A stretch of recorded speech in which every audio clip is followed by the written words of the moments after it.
Structure de la matière TD9, question 5, 9.2.2.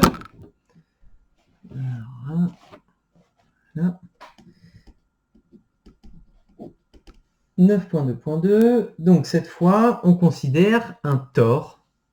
Donc c'est un beignet.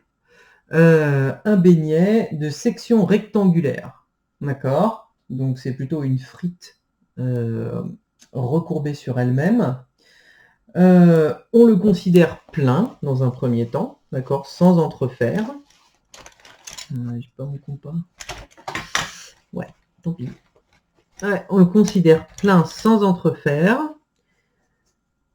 Et on veut étudier le champ magnétique qu'il y a dans et autour de cette structure. Quand ce tore, qui est, on vous dit, dans un matériau en fer doux, eh bien, en fait, on a grand N spires qui sont entourées autour de ce tore et qui sont toutes parcourues par un courant I. Alors, donc si on fait notre petit schéma, on a un tore de section rectangulaire. Donc là, je dessine juste une vue de dessus du tore. On a N spire, donc ça vous avez dû faire ça en TP, hein, joyeusement d'électromagnétisme. On a grand N spire autour du tore, grand N spire, qui sont chacune parcourues par un courant I. Le fer doux, c'est le matériau classique qu'on utilise pour faire les électroaimants. Ça s'aimante super facilement. Et ça perd aussi très facilement son aimantation. Donc c'est quelque chose qu'on peut vraiment facilement contrôler. Et ça a très peu d'hystérésie, ça a une très haute perméabilité. Voilà. Donc c'est un matériau qu'on utilise, coûte pas cher et qui a des propriétés super pour faire des électroaimants. Voilà pourquoi on vous le fait étudier maintenant. Et moi j'aimerais retrouver vite fait mon stylo. J'ai réussi à perdre mon stylo sur une table de 1 mètre carré. Tant pis. Il est là. Hop. Et donc, on nous demande de calculer B. Où ça? Eh bien, on nous demande de calculer B pour, alors, ici, on a, ça c'est B, la section c'est A. Et on nous demande de calculer B dans 3 régions. Donc, pour R inférieur à B, pour R compris entre B et B plus A, donc à l'intérieur du solénoïde, et 3 pour R supérieur à B plus A, donc à l'extérieur du solénoïde. Ok. Eh bien, allons-y. Commençons. On va avoir petit 1 pour R inférieur à B.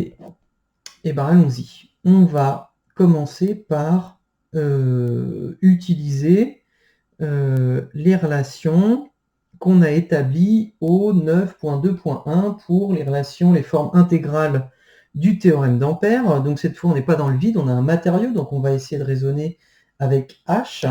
Et après, on pourra remonter à, comment ça s'appelle, à B avec l'équation qui relie H et B. D'accord? Est-ce que je vous mets... Oui, donc ici, l'équation qui relie H et B dans le vide. Dans le vide, c'est B est égal à mu0H. Et dans le matériau, c'est B est égal à mu fois H. D'accord? Hop là. Hop. Mu0 fois H et mu fois H. Et alors bien sûr, c'est B dans le vide, mu fois H dans le vide, et dans le matériau, c'est B dans le matériau égale mu fois H matériau. D'accord? Donc, dans toute cette zone ici, ça c'est la zone numéro 1, on fait circuler un contour, hop, C1, ici, et donc on applique notre théorème d'Ampère qui nous dit que la circulation de H sur le contour C1, eh bien, c'est égal à la somme des courants qui traversent la surface ici qui est traversée par C1. Eh bien, ça, c'est 0, puisqu'il n'y a pas de courant à l'intérieur ici, il n'y a pas de spire. D'accord? Les spires, elles sont que sur le matériau. Ça, c'est égal à 0. Donc ça veut dire que H fois, alors ça va être 2pi fois petit r, d'accord? Le contour ici, C1, c'est égal à 0. Ça veut dire que H égale 0. Et donc B est égal à 0 si on utilise cette relation-là. Ok, donc B égale 0 à l'intérieur du tore. Enfin, pardon.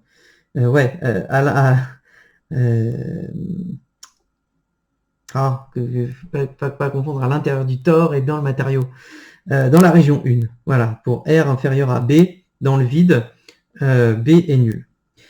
Si on regarde à l'extérieur du tore, ici, hop, on fait une courbe C3, et même chose, R supérieur à B plus A. Il n'y a pas de surprise maintenant. Si on fait circuler H sur C3, c'est même chose, c'est égal au courant qui traverse cette surface perpendiculaire à C3, et puis on a bien 0. Donc on a de la même manière, B est égal à 0. Je vais appeler ça B1, B3, H3, H1, d'accord, pour faire bien la différence sur le fait qu'il y a des champs dans chaque partie. Donc B3 est nul également à l'extérieur du tore. Ok. Alors, maintenant, on s'intéresse à ce qui se passe dans le matériau cette fois. D'accord? Donc cette fois, la région numéro 2, donc pour B inférieur à R inférieur à B plus A. Hop, on va ici. Voilà. Hop, donc dans le solénoïde ici, hein, ok, on est dans le matériau. Dans le matériau, allons-y. On applique notre théorème d'Ampère, alors H2, d'accord, dans la région numéro 2. On fait circuler, hop là, notre courbe C2 ici. Alors, hop, on la voit bien, hein, voilà, on fait circuler notre courbe C2. Donc H2, j'oublie mes vecteurs partout, ça c'est mal parce que j'enlève des points en partiel quand on oublie les vecteurs. H2 scalaire dl qui est égal à la somme des courants qui traversent cette surface, eh bien ça va être n spire fois i. D'accord? On va avoir n fois i qui va traverser toute cette surface perpendiculaire à notre courbe C2. Donc, ça nous donne H2 fois 2pi R est égal à NI, ce qui veut dire que H2, ça va être égal à NI sur 2pi R. Donc, si on utilise cette relation qui relie B et H, eh ben, on obtient que B2, c'est égal à NI sur 2pi R fois mu. Alors ça, c'est la première chose. Deuxième chose, on aimerait voir quelle est l'orientation de B. Ici, Hop là. Ce qu'on voit, c'est que clairement, il y a une symétrie ici. D'accord? On a une symétrie cylindrique autour du tore. Et si on se promène dans la base mobile, hop là, là, si jamais en un point, on définit une base mobile avec ici UR et ici Uθ, on va avoir nécessairement un H θ de R. C'est-à-dire que comme on a une symétrie ici, le système est identique, quel que soit le point que je choisis, c'est-à-dire l'angle θ que je choisis pour un R donné, normalement la norme de H va être la même. D'accord? Elle va changer si je change R, puisque c'est ce qu'on a vu ici. Selon la valeur de R que je prends, B va changer. D'accord? Et son orientation, nécessairement, hop, elle va être sur le vecteur θ. Hop là, puisqu'on a une symétrie ici cylindrique. Alors, la symétrie du système, elle nous dit que H, en fait, c'est H θ de R, donc Uθ. D'accord? Hθ de R, Uθ, ce qui veut dire que B, donc B2, ce serait égal à NI sur 2πr mu fois Uθ. Et donc, on a bien que ici, B, il va toujours être tangent au contour. D'accord?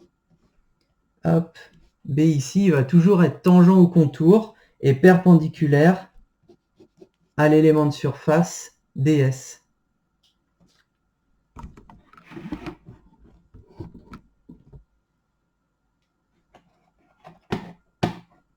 Et là, je pense qu'on a fini de répondre à la question. Ouais.